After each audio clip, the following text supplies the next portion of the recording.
Hey everyone, glad you're back. Thanks for tuning in. We've got a fresh story to dive into today, so let's get started. Two uniformed officers arrived in a squad car and parked right outside my garage. I watched from beneath the lift, wiping grease off my hands, trying to read their expressions. It was strange. Cops rarely looked so upbeat. But as they approached, their faces turned serious. Once they confirmed who I was, they dropped a bombshell. Something had happened to my wife, Kate. She'd been rushed to the hospital, but they couldn't share the specifics. My instinct was to leave immediately, but they stopped me, pressing to know exactly where I'd been the past 3 hours. I told them truthfully, I'd been working at the shop all day. I even pointed to Mike and Pete, my guys, who could back me up. I did admit I'd ducked out briefly around 11 a.m. to pick up coffee for the team. One officer walked off to speak with Mike and Pete while the other wrote down the coffee shop's name. Then he asked to see my truck. No hesitation, I took him outside. He gave it a thorough inspection before finally nodding, allowing me to go see Kate. When I reached the hospital, my chest felt like it was caving in. A staff member filled me in: severe blood loss, emergency surgery, multiple transfusions. What made my skin crawl was the doctor's half-smile as he delivered the update. It didn't sit right. Almost felt smug. When I turned to leave, the same officers appeared once again, ready for more questions. We sat down with coffees in the cafeteria. They wanted to know more about my relationship. I told them Kate and I had been together for 8 years. She'd worked as a high-powered attorney, always driven, always focused. She wanted kids, but not until she had her career locked in. Just last month, she left her job to take some time off before trying for a baby. One final chapter of freedom before motherhood. Then came a curveball. "What can you tell us about John Barton?" I frowned. "Never heard of him." They exchanged looks but gave no explanation before walking off. I left the shop in my crew's hands for the night and headed home. What I found nearly floored me: crime scene investigators sweeping through my house and a detective waiting at the door. He introduced himself and gave a quick rundown of what they had so far. Same questions as before, with one new piece. "There's some blood in the downstairs bathroom. Any idea how it got there?" I shook my head. "No clue." Then I stared him down. "Am I a suspect here?" He sighed and said vaguely, "We're following multiple angles. My partner's currently speaking with Mrs. Barton." That name again, John Barton. Who the hell is John Barton? He noticed my reaction and paused, then apologized. "I can't comment further." Once they left, I stood there, confused and disturbed. I walked up to my bedroom and looked around like I was seeing it for the first time. That morning, around 10 a.m., I'd been working but distracted. My mind wandered, to closeness, to intimacy. It's not uncommon. They say men think about sex dozens of times an hour. And after weeks of near nothing? I was definitely above average. Kate had been different lately. Distant. Worn down. Disconnected. I figured she was just adjusting to post-career life and mentally preparing for motherhood. I didn't push. I knew the transition scared her. But that morning, I decided to change things up. Bring the spark back. Be spontaneous. I told Mike and Pete I'd be gone for a bit. Pete handed me keys to a car he just finished tuning up, asked if I could give it a quick spin. I agreed. Took the car out, looped the block, and then headed home, ready to surprise Kate. But whatever excitement I'd felt vanished when I pulled up and saw a car I didn't recognize sitting in our driveway. Someone was visiting. My gut tightened. I clung to optimism. Maybe it was a neighbor. Maybe they'd just dropped by and were leaving soon. I stepped inside, calling out for Kate. Nothing. Silence. Then came the sound. A sound no husband should ever have to hear. My blood ran ice cold. Every hair on my body stood on end. It was unmistakable, moans of pleasure echoing from our bedroom. My hand instinctively reached for my phone. At the shop, I always filmed vehicle intakes to prevent bogus damage claims. The same instinct kicked in now. Heart pounding, I climbed the stairs, tapped record, and gently nudged the bedroom door open just enough to see. There she was. Kate. And with her, a man I didn't recognize. Our bed. Raw, volcanic fury surged through me. But I didn't charge in. I could have ended it right there. Ended him. Instead, I staggered back, leaning against the hallway wall, gasping for air, broken. They were too wrapped up in each other to notice me. I don't know how long I sat like that, numb, motionless. Eventually the noises died down. Laughter, whispers followed. Somehow, that hurt even more. I had to think. Had to breathe. Quietly, I slipped down the stairs and collapsed onto the couch. Away from it all, away from the sounds, the betrayal, the smell of it lingering in the air. But my mind, even in pain, stayed sharp. A plan started to form. Step 1, remove him. Confront. Humiliate. Toss him outside naked. Then deal with Kate. No violence. No proof. Just cold, clean revenge. I had the perfect weapon for it. 2 years back, when I served in the Army Reserve National Guard, I worked a vehicle clearance assignment and came across a flashbang, non-lethal, meant for hostage recovery. 8 million candle power. 170 decibels of raw shock. It could drop a room in seconds. I retrieved it from the workshop, rigged it quickly with a loop of rope, then headed back upstairs. This time, I didn't creep.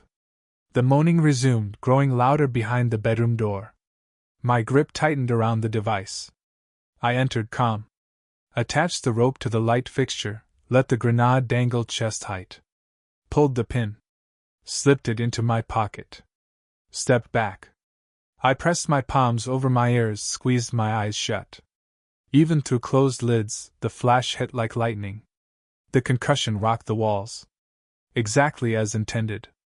I returned, ready to unleash my revenge. But what I saw froze me.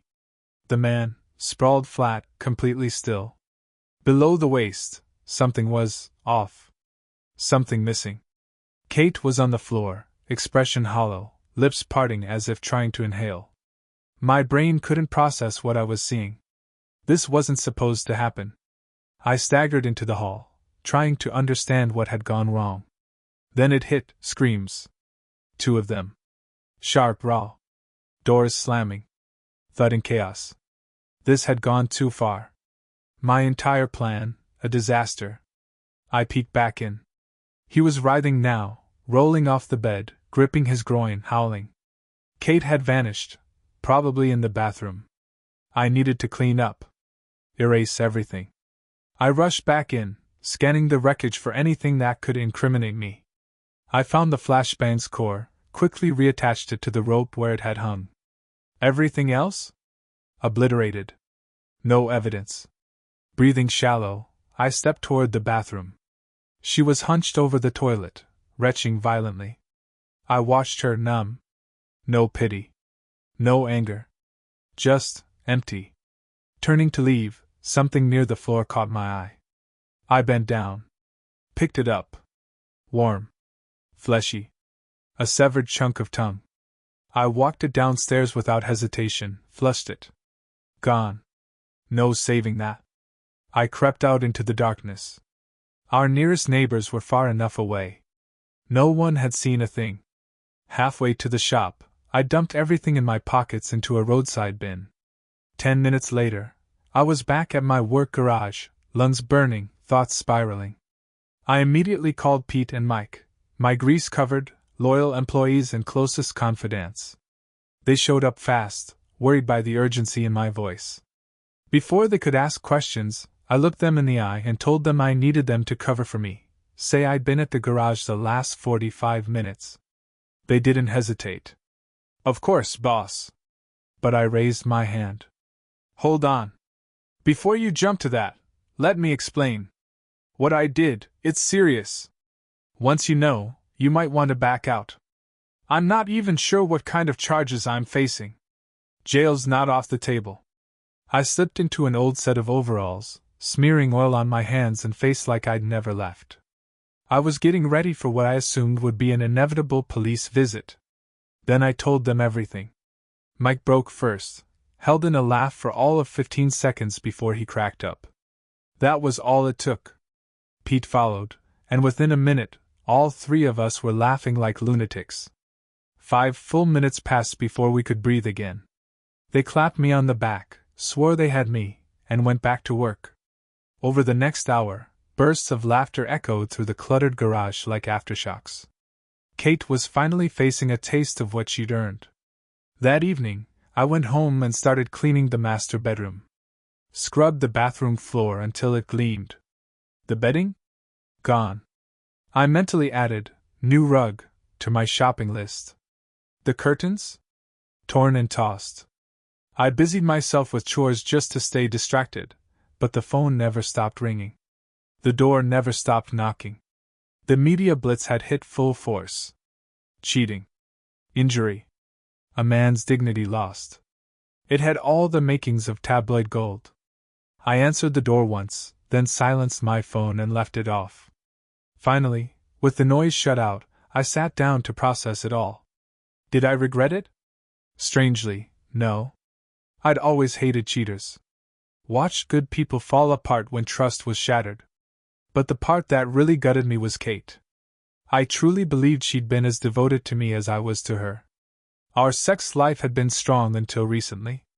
But then, one thing resurfaced in my memory. Something she'd said 2 months ago. She told me she was retiring to enjoy her last days of freedom. It had nagged at me back then. I'd assumed she'd keep working until deep into the pregnancy. But something about the way she phrased it, like she was planning a final wild ride before motherhood, felt off. Just as that thought landed, my private cell rang. Only a handful of people had the number. Caller ID, Kate's parents. They lived 3 hours away. I picked up. I always got along with them. Her mom skipped any small talk. Do you know why there are reporters swarming our porch? She demanded. They say we'll find out eventually, but I'd rather hear it from you. She paused. Struggled with her words. Did you see the news? They're saying a woman mutilated her lover. It's everywhere. I sighed. Yeah. I saw it. I didn't sugarcoat it. It's Kate. A shriek came through the speaker, then silence. The call had ended. I lowered the phone, frozen. Then I remembered something. That morning, when I'd cracked open the door, I'd left my phone recording on the floor. Even now, the pain was razor sharp. But if I didn't understand her reasons, I'd never be able to move on. Worse, I might never trust another woman again. I'd rot alone, bitter, resentful. I had to hear it, just once. I opened the recording. I couldn't bear to watch, so I closed my eyes and just listened. The phone, angled on the floor, had caught only the ceiling. But the voices were clear. Kate, the man said softly, this past week has been amazing. Does it really have to end? I meant what I said. Say the word and I'll leave Sarah and marry you. A pause. Then Kate's voice. No. It wouldn't work. That's not a real beginning. A marriage built on betrayal? I can't do that. I love Dave too much to hurt him like that. The man's voice came again, incredulous. You love him? Really? Because I don't see him here beside you. Another pause. Then her voice, low but certain. You're wrong. I love him. Completely. From the moment I laid eyes on him, I thought fate had brought me my forever. The one I'd grow old with. The one I'd someday die beside, surrounded by grandkids, in a house filled with laughter. A dry chuckle cut through that fantasy. Then why are you here with me instead of him? The man asked, voice tinged with bitterness. Silence hung for a beat before Kate answered. I don't know, she said finally. Maybe I just missed that version of myself. The wild girl I used to be before Dave. She paused, as if weighing the shame against the thrill. I used to love walking into bars, drawing attention. That electric feeling of being wanted. Flirting with strangers. Holding all the power in a room and deciding whether anyone earned anything. Another breath. Lately, Dave's always out hunting. Every other weekend he disappears into the woods. 3 weekends ago, I got curious. Slipped into a bar for nostalgia's sake. It turned into 2 nights. Then last weekend, I saw you. And well, here we are. That was enough. I muted the clip.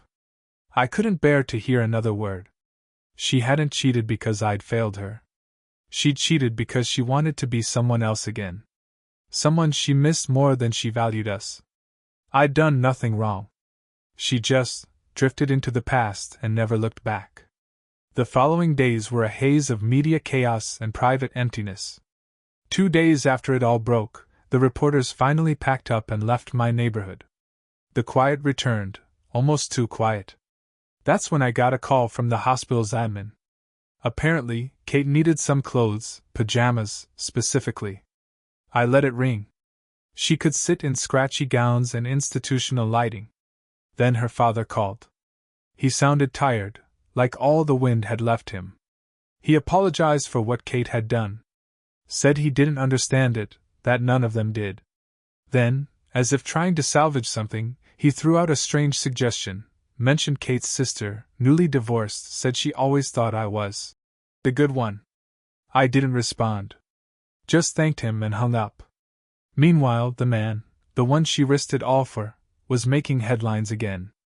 News broke that he'd been released from the hospital. But that wasn't the juicy part.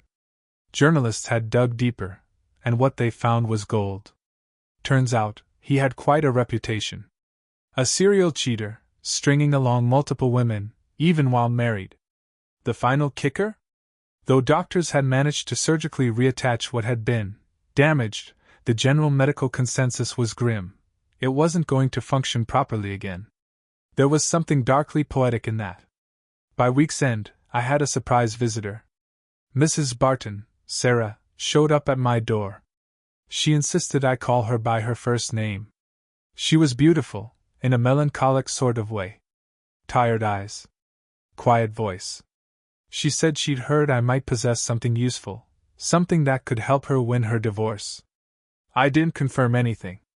Just told her the truth. Sharing anything would put me in a precarious spot. Legal risks. Exposure. Potential charges. She understood.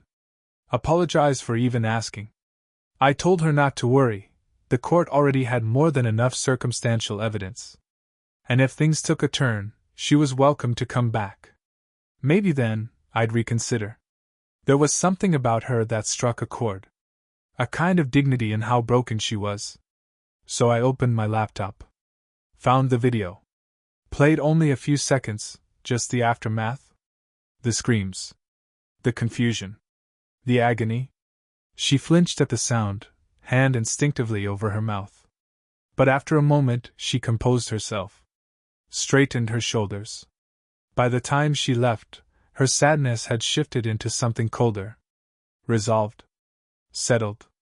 And because I'm a generous man, I told her she was always welcome to come back, if she needed more than just evidence.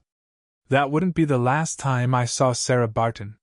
But the most unexpected visitor came that Saturday. When I opened the door, I didn't expect to see the same detective who'd combed through my home not long ago. Gone was the suit and badge. He wore jeans, a plain shirt. "Hey," he said casually. "I'm not staying. Just wanted to let you know the case is being closed. Not enough to move forward." I nodded. "Thanks." He turned to leave, then paused at the bottom step. Glanced over his shoulder. "I'm retiring at the end of the year," he said. "If I swing by after that, think you'd tell me how you pulled it off?" I smiled and wished him a peaceful retirement. Then came the letter. Delivered by hand. From Kate. "Dear Dave," it began. "I don't know how to express the regret I feel. What I did to you is unforgivable. I understand now why you haven't visited me. I don't blame you. I forgive you for staying away. I never once thought about how far the consequences would reach. I never imagined my parents would cut me off. Or that you'd look at me like I'm a stranger. I know I've lost your love. Your trust. Your respect. I won't beg for those things back, I don't deserve them. But if it helps you heal, I want to explain why I did what I did.